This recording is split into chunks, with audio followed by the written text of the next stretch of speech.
Владимирович Путин.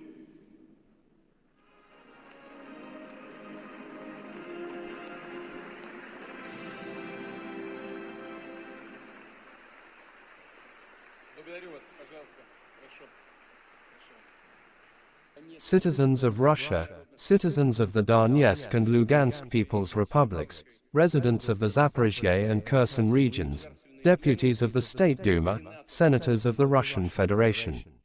As you know, referendums have been held in the Donetsk and Lugansk People's Republics and the Zaporizhzhia and Kherson regions. The ballots have been counted and the results have been announced. The people have made their unequivocal choice. Today we will sign treaties on the accession of the Donetsk People's Republic, Zaporizhzhia region and Kherson region to the Russian Federation. I have no doubt that the Federal Assembly will support the constitutional laws on the accession to Russia and the establishment of 4 new regions, our new constituent entities of the Russian Federation, because this is the will of millions of people.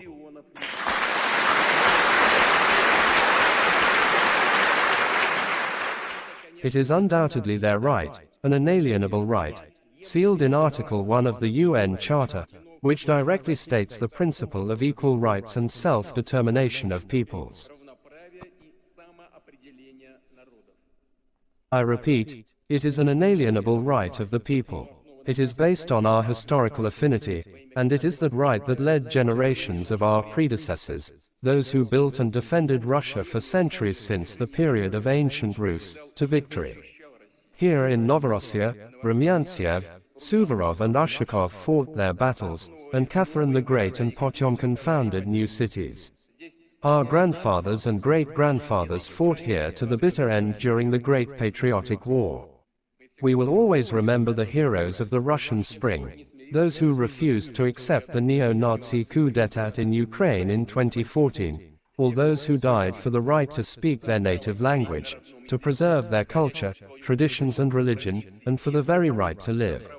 We remember the soldiers of Donbass, the martyrs of the Odessa Katyn, the victims of inhuman terrorist attacks carried out by the Kiev regime.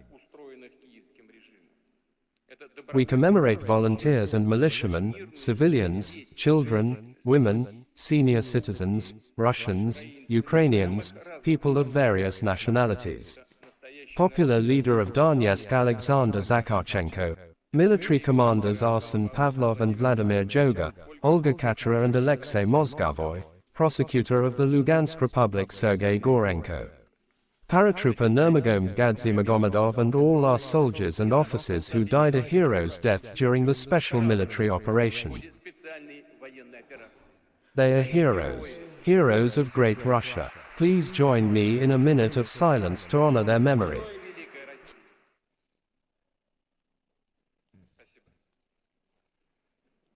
Thank you. Behind the choice of millions of residents in the Donetsk and Lugansk People's Republics, in the Zaporizhzhia and Kherson regions, is our common destiny and thousand-year history. People have passed this spiritual connection on to their children and grandchildren. Despite all the trials they endured, they carried the love for Russia through the years. This is something no one can destroy. That is why both older generations and young people, those who were born after the tragic collapse of the Soviet Union, have voted for our unity, for our common future. In 1991 in Belovezskaya Pushcha, representatives of the party elite of that time made a decision to terminate the Soviet Union, without asking ordinary citizens what they wanted, and people suddenly found themselves cut off from their homeland. This tore apart and dismembered our national community and triggered a national catastrophe. Just like the government quietly demarcated the borders of Soviet republics. Acting behind the scenes after the 1917 revolution, the last leaders of the Soviet Union, contrary to the direct expression of the will of the majority of people in the referendum of 1991, destroyed our great country, and simply made the people in the former republics face this as an accomplished fact. I can admit that they didn't even know what they were doing and what consequences their actions would have in the end. But it doesn't matter now. There is no Soviet Union anymore. We cannot return to the past. Actually, Russia no longer needs it today. This isn't our ambition. But there is nothing stronger than the determination of millions of people who, by their culture, religion, traditions, and language, consider themselves part of Russia, whose ancestors lived in a single country for centuries. There is nothing stronger than their determination to return to the true historical homeland. For 8 long years, people in Donbass were subjected to genocide, shelling and blockades. In Kherson and Zaporizhzhia, a criminal policy was pursued to cultivate hatred for Russia, for everything Russian. Now too, during the referendums, the Kiev regime threatened schoolteachers, women who worked in election commissions with reprisals and death. Kiev threatened millions of people who came to express their will with repression.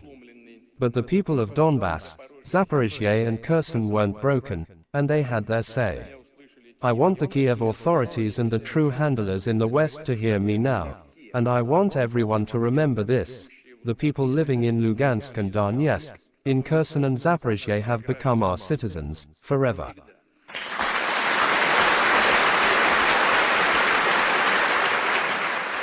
We call on the Kiev regime to immediately cease fire and all hostilities, to end the war it unleashed back in 2014 and return to the negotiating table. We are ready for this, as we have said more than once. But the choice of the people in Donetsk, Lugansk, Zaporizhzhia and Kherson will not be discussed. The decision has been made, and Russia will not betray it.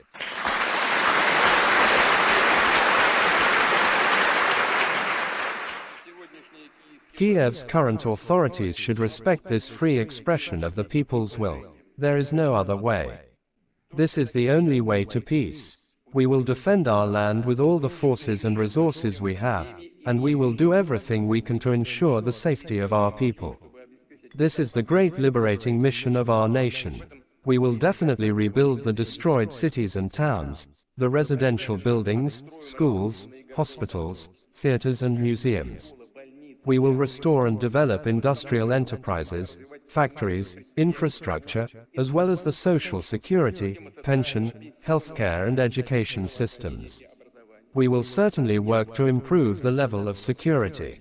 Together we will make sure that citizens in the new regions can feel the support of all the people of Russia, of the entire nation, all the republics, territories and regions of our vast motherland.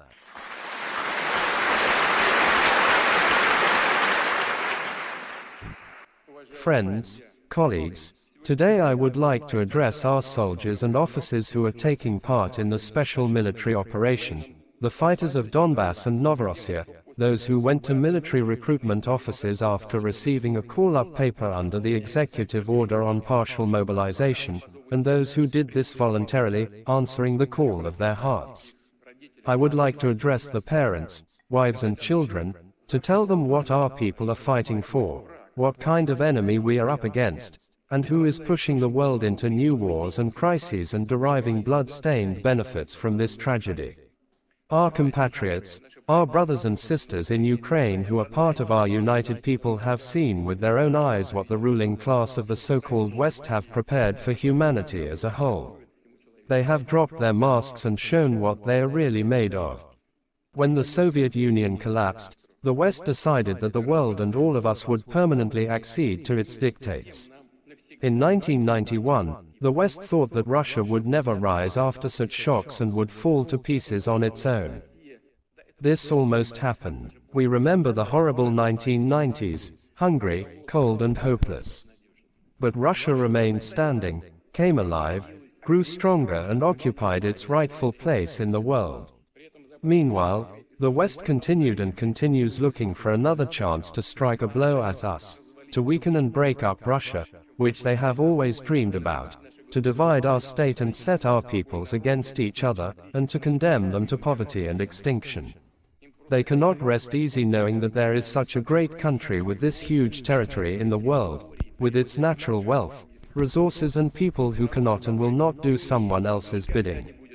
The West is ready to cross every line to preserve the neo-colonial system which allows it to live off the world, to plunder it thanks to the domination of the dollar and technology, to collect an actual tribute from humanity, to extract its primary source of unearned prosperity, the rent paid to the hegemon.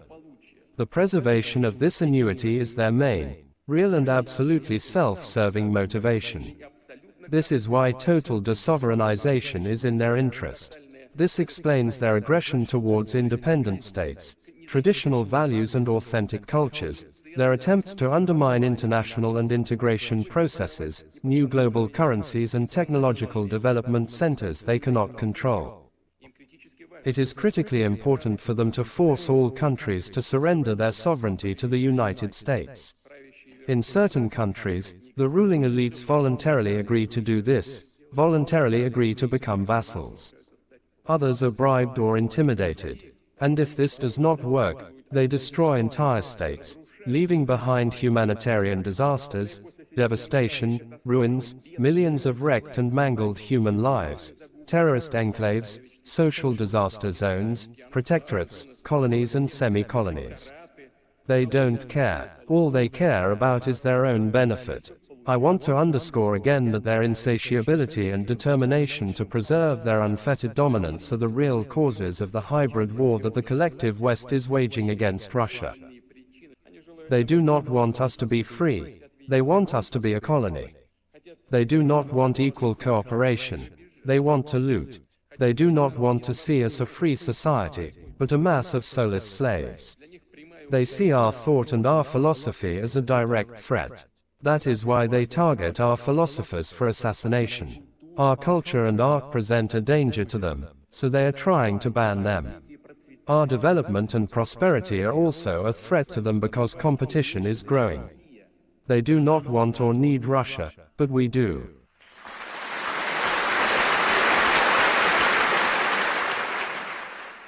I would like to remind you that in the past, ambitions of world domination have repeatedly shattered against the courage and resilience of our people. Russia will always be Russia. We will continue to defend our values and our motherland. The West is counting on impunity, on being able to get away with anything. As a matter of fact, this was actually the case until recently. Strategic security agreements have been trashed. Agreements reached at the highest political level have been declared tall tales. Firm promises not to expand NATO to the east gave way to dirty deception as soon as our former leaders bought into them. Missile defense, intermediate-range and shorter-range missile treaties have been unilaterally dismantled under far-fetched pretexts. And all we hear is, the West is insisting on a rules-based order. Where did that come from anyway? Who has ever seen these rules? Who agreed or approved them? Listen, this is just a lot of nonsense, utter deceit, double standards, or even triple standards. They must think we're stupid. Russia is a great 1,000-year-old power, a whole civilization, and it is not going to live by such makeshift, false rules. It was the so-called West that trampled on the principle of the inviolability of borders, and now it is deciding, at its own discretion, who has the right to self-determination and who does not, who is unworthy of it. It is unclear what the decisions are based on or who gave them the right to decide in the first place. They just assumed it. That is why the choice of the people in Crimea, Sevastopol, Donetsk, Lugansk, Zaporizhzhia and Kherson makes them so furiously angry. The West does not have any moral right to weigh in, or even utter a word about freedom of democracy. It does not and it never did. Western elites not only deny national sovereignty and international law. Their hegemony has pronounced features of totalitarianism, despotism and apartheid. They brazenly divide the world into their vassals, the so-called civilized countries, and all the rest, who, according to the designs of today's Western racists, should be added to the list of barbarians and savages. False labels like rogue country or authoritarian regime are already available and are used to stigmatize entire nations and states, which is nothing new. There is nothing new in this. Deep down, the Western elites have remained the same colonizers. They discriminate and divide peoples into the top tier and the rest. We have never agreed to and will never agree to such political nationalism and racism. What else, if not racism, is the Russophobia being spread around the world? What, if not racism, is the West's dogmatic conviction that its civilization and neoliberal culture is an indisputable model for the entire world to follow? You're either with us or against us. It even sounds strange. Western elites are even shifting repentance for their own historical crimes on everyone else, demanding that the citizens of their countries and other peoples confess to things they have nothing to do with at all, for example, the period of colonial conquests. It is worth reminding the West that it began its colonial policy back in the Middle Ages, followed by the worldwide slave trade, the genocide of Indian tribes in America, the plunder of India and Africa, the wars of England and France against China, as a result of which it was forced to open its ports to the opium trade. What they did was get entire nations hooked on drugs and purposefully exterminated entire ethnic groups for the sake of grabbing land and resources, hunting people like animals. This is contrary to human nature, truth, freedom and justice. While we are proud that in the 20th century our country led the anti-colonial movement, which opened up opportunities for many peoples around the world to make progress, reduce poverty and inequality, and defeat hunger and disease. To emphasize, one of the reasons for the centuries-old Russophobia, the Western elite's unconcealed animosity toward Russia is precisely the fact that we did not allow them to rob us during the period of colonial conquests and forced the Europeans to trade with us on mutually beneficial terms. This was achieved by creating a strong centralized state in Russia, which grew and got stronger based on the great moral values of Orthodox Christianity, Islam, Judaism and Buddhism, as well as Russian culture and the Russian word that were open to all. There were numerous plans to invade Russia. Such attempts were made during the time of troubles in the 17th century and in the period of ordeals after the 1917 revolution. All of them failed. The West managed to grab hold of Russia's wealth only in the late 20th century, when the state had been destroyed. They called us friends and partners, but they treated us like a colony, using various schemes to pump trillions of dollars out of the country. We remember. We have not forgotten anything. A few days ago, people in Donetsk and Lugansk, Kherson and Zaporizhzhia declared their support for restoring our historical unity. Thank you.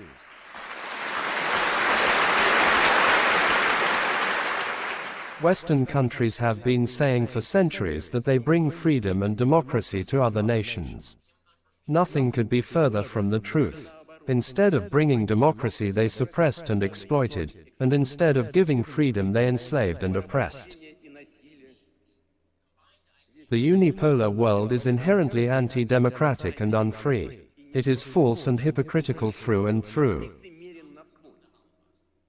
The United States is the only country in the world that has used nuclear weapons twice, destroying the cities of Hiroshima and Nagasaki in Japan. And they created a precedent. Recall that during World War II the United States and Britain reduced Dresden, Hamburg, Cologne and many other German cities to rubble, without the least military necessity. It was done ostentatiously and, to repeat, without any military necessity.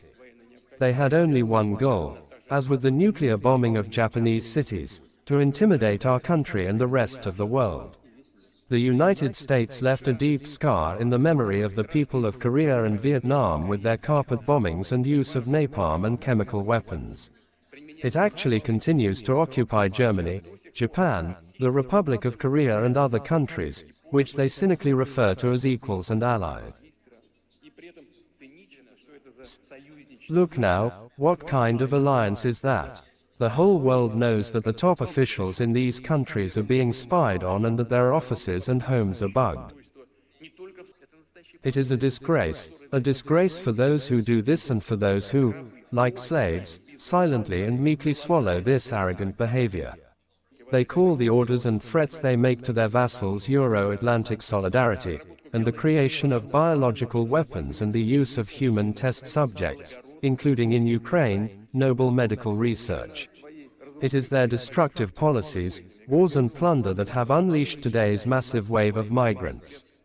Millions of people endure hardships and humiliation or die by the thousands trying to reach Europe. They are exporting grain from Ukraine now. Where are they taking it under the guise of ensuring the food security of the poorest countries? Where is it going? They are taking it to the self-same European countries. Only 5% has been delivered to the poorest countries. More cheating and naked deception again. In effect, the American elite is using the tragedy of these people to weaken its rivals, to destroy nation-states. This goes for Europe and for the identities of France, Italy, Spain and other countries with centuries-long histories. Washington demands more and more sanctions against Russia, and the majority of European politicians obediently go along with it. They clearly understand that by pressuring the EU to completely give up Russian energy and other resources, the United States is practically pushing Europe toward deindustrialization in a bid to get its hands on the entire European market. These European elites understand everything. They do, but they prefer to serve the interests of others. This is no longer servility but direct betrayal of their own peoples. God bless, it is up to them. But the Anglo-Saxons believe sanctions are no longer enough, and now they have turned to subversion.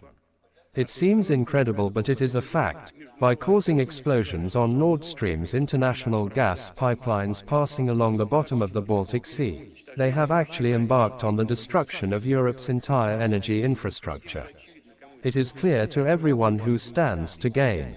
Those who benefit are responsible, of course. The dictates of the US are backed up by crude force, on the law of the fist. Sometimes it is beautifully wrapped, sometimes there is no wrapping at all, but the gist is the same, the law of the fist. Hence, the deployment and maintenance of hundreds of military bases in all corners of the world, NATO expansion, and attempts to cobble together new military alliances, such as UK-US and the like. Much is being done to create a Washington-Seoul-Tokyo military political chain. All states that possess or aspire to genuine strategic sovereignty and are capable of challenging Western hegemony are automatically declared enemies. These are the principles that underlie US and NATO military doctrines that require total domination. Western elites are presenting their neocolonialist plans with the same hypocrisy, claiming peaceful intentions, talking about some kind of deterrence. This evasive word migrates from one strategy to another but really only means one thing: undermining any and all sovereign centers of power. We have already heard about the deterrence of Russia, China and Iran. I believe next in line are other countries of Asia, Latin America, Africa and the Middle East, as well as current US partners and allies. After all, we know that when they are displeased, they introduce sanctions against their allies as well, against this or that bank or company. This is their practice and they will expand it. They have everything in their sights, including our next-door neighbors, the CIS countries. At the same time, the West has clearly been engaged in wishful thinking for a long time. In launching the sanctions blitzkrieg against Russia, for example, they thought that they could once again line up the whole world at their command. As it turns out, however, such a bright prospect does not excite everyone, other than complete political masochists and admirers of other unconventional forms of international relations. Most states refuse to snap a salute, and instead choose the sensible path of cooperation with Russia. The West clearly did not expect such insubordination. They simply got used to acting according to a template, to grab whatever they please, by blackmail, bribery, intimidation, and convinced themselves that these methods would work forever, as if they had fossilized in the past. Such self-confidence is a direct product not only of the notorious concept of exceptionalism, although it never ceases to amaze, but also of the real information hunger in the West. The truth has been drowned in an ocean of myths, illusions and fakes, using extremely aggressive propaganda, lying like Goebbels. The more unbelievable the lie, the quicker people will believe it. That is how they operate, according to this principle. But people cannot be fed with printed dollars and euros. You can't feed them with those pieces of paper, and the virtual, inflated capitalization of Western social media companies can't heat their homes. Everything I am saying is important. And what I just said is no less so. You can't feed anyone with paper. You need food. And you can't heat anyone's home with these inflated capitalizations. You need energy.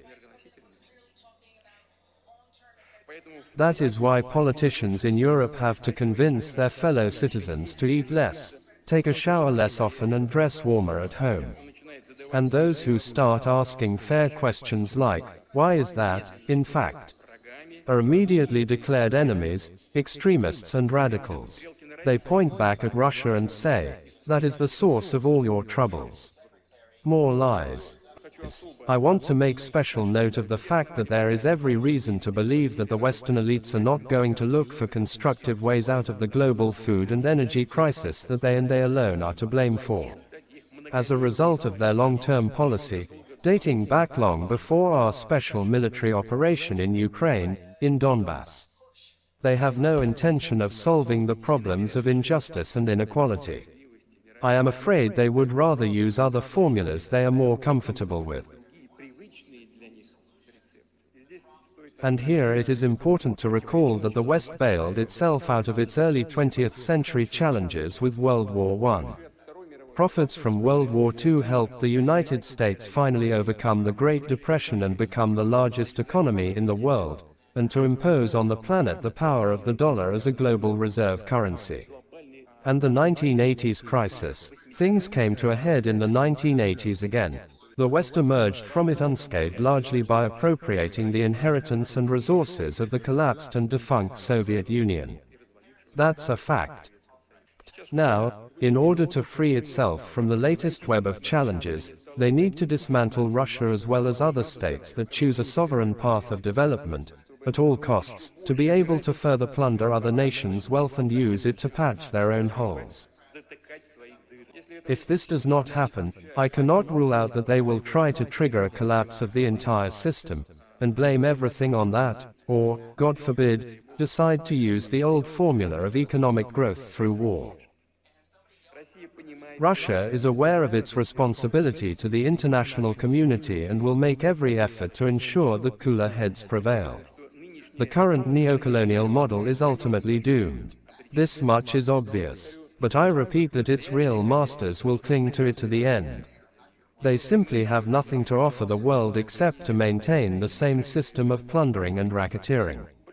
They do not give a damn about the natural right of billions of people, the majority of humanity, to freedom and justice, the right to determine their own future. They have already moved on to the radical denial of moral, religious, and family values. Let's answer some very simple questions for ourselves. Now I would like to return to what I said and want to address also all citizens of the country. Not just the colleagues that are in the hall, but all citizens of Russia, do we want to have here? In our country, in Russia, parent number 1, parent number 2 and parent number 3, instead of mother and father. Do we want our schools to impose on our children, from their earliest days in school, perversions that lead to degradation and extinction?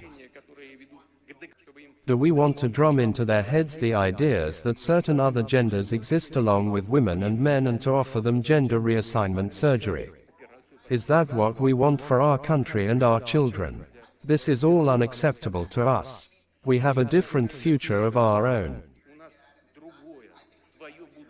Let me repeat that the dictatorship of the Western elites targets all societies, including the citizens of Western countries themselves.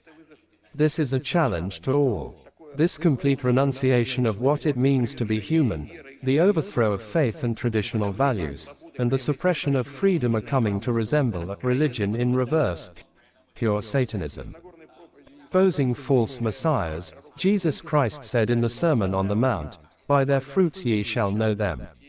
These poisonous fruits are already obvious to people, and not only in our country but also in all countries, including many people in the West itself.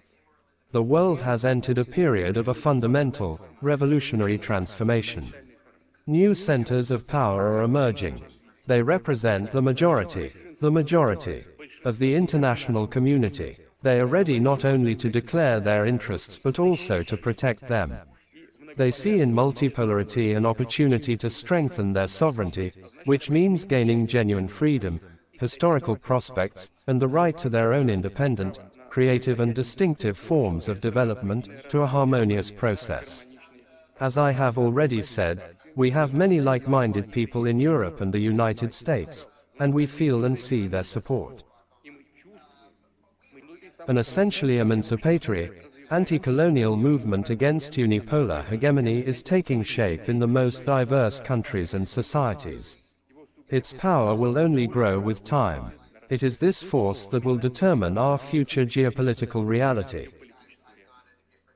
Friends, today, we are fighting for a just and free path, first of all for ourselves, for Russia, in order to leave dictate and despotism in the past. I am convinced that countries and peoples understand that a policy based on the exceptionalism of whoever it may be and the suppression of other cultures and peoples is inherently criminal, and that we must close this shameful chapter. The ongoing collapse of Western hegemony is irreversible. And I repeat, things will never be the same. The battlefield to which destiny and history have called us is a battlefield for our people, for the great historical Russia.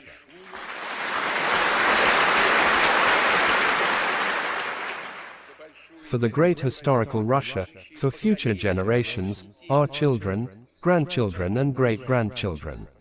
We must protect them against enslavement and monstrous experiments that are designed to cripple their minds and souls.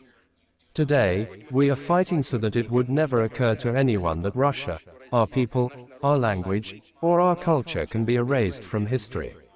Today, we need a consolidated society, and this consolidation can only be based on sovereignty, freedom, creation, and justice. Our values are humanity, mercy and compassion.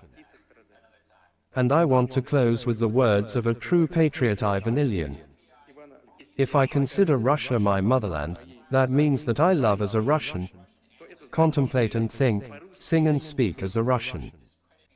That I believe in the spiritual strength of the Russian people. Its spirit is my spirit, its destiny is my destiny, its suffering is my grief, and its prosperity is my joy. Behind these words stands a glorious spiritual choice, which, for more than 1,000 years of Russian statehood, was followed by many generations of our ancestors. Today, we are making this choice. The citizens of the Donetsk and Lugansk People's Republics and the residents of the Zaporizhzhia and Kherson regions have made this choice. They made the choice to be with their people, to be with their motherland, to share in its destiny, and to be victorious together with it. The truth is with us, and behind us is Russia.